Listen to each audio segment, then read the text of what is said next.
Sparing us most of the visual horror, director Luca Guadagnino instructs the audience to look away from the grisly feeding. By pointing the camera at photographs of the victim, an elderly woman, on vacation or with her loved ones, he preserves her humanity. Though her corpse now serves as a feast for two famished cannibals, her time alive mattered.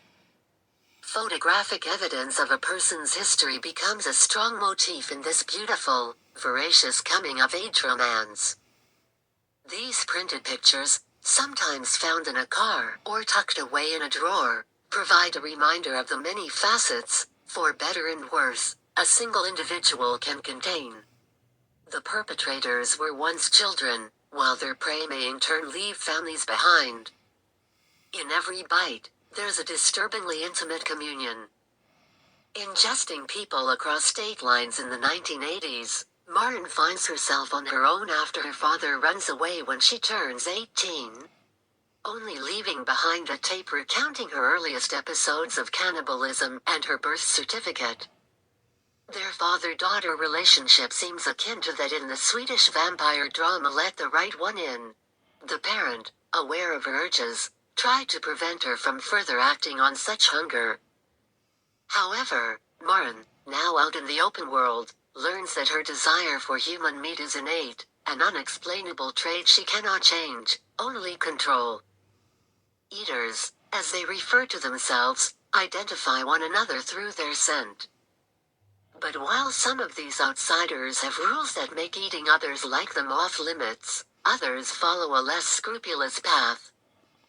Working from screenwriter David Kajganich's adaptation of Camille D'Angeli's novel, Guadagnino infuses the most gruesome aspects of the journey with an earthy atmosphere where a love story can flourish and not seem jarring. Swoon-worthy landscapes under purple skies, the heartland of America in all its raw, vast, and sparsely populated glory, become the Terrence Malick-friendly playground of conflicted lovers. Through the dexterous lens of cinematographer Arsenica Ketcherin, the countryside mesmerizes. The heartthrob at hand is Lee, an orange-haired eater who kills without remorse. He comes across Maren while on his way to Kentucky, where the remnants of his previous life remain.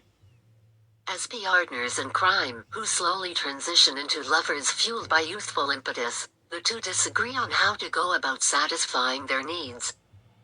A formidable Russell, who previously stunned in Waves, molds a performance in which Maren moves through her newly discovered horizons with both innocence and guilt. The trepidation of falling in love for the first time intermingles with the moral conundrum of her condition. In turn, her consciousness of the acts Lee rationalizes as inevitable without much thought for the dead, so the two can eat creates an ideological divide. In contrast, an infallibly charming Chalamet doesn't stretch his emotional range much. He puts forward a familiar rehashing of other cool, but secretly tortured young men who have become a staple in his still nascent collection of roles in prestigious fare. Then there's a third key player in this Nomadland meets Raw Trip, Sully, an odd eater that shows Maren the ropes at the beginning of her self-discovery as a cannibal.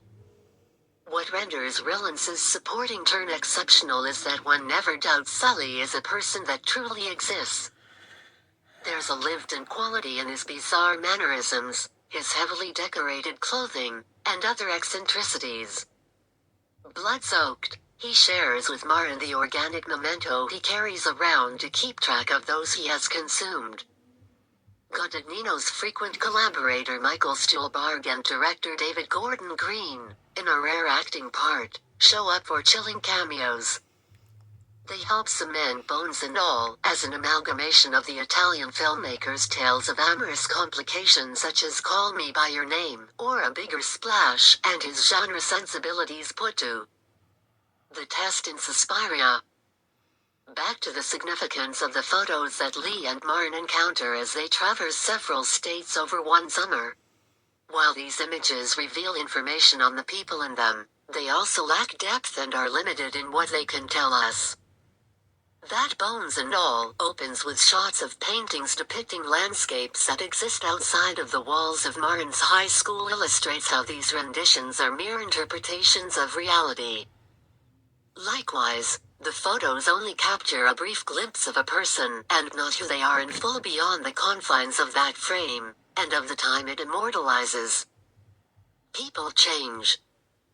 Bones and All plays out as a can't look away, riveting experience for most of its running time. It's easy to get entranced by its modestly sumptuous imagery, the believable chemistry of the volatile couple, and even the rattling bluntness of the graphic sequences. But once the pair reaches Martin's original destination, Minnesota, and a confrontation with a family member ensues, the film loses steam that cannot be regained from the choppy flashbacks that saturate the final act of Guadagnino's latest. Even the heart-to-heart confessional between the flesh-eating lovebirds, where they agree to try their hand at a peacefully mundane existence, over-explains what was knowingly unspoken. The takeaway of its metaphor, that there's always someone out there who can empathize with one's plight, applies to any of the reasons we may feel ostracized, desperate to leave home, or profoundly alone.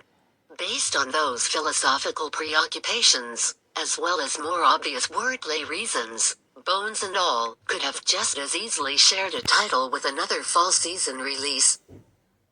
All the beauty and the bloodshed,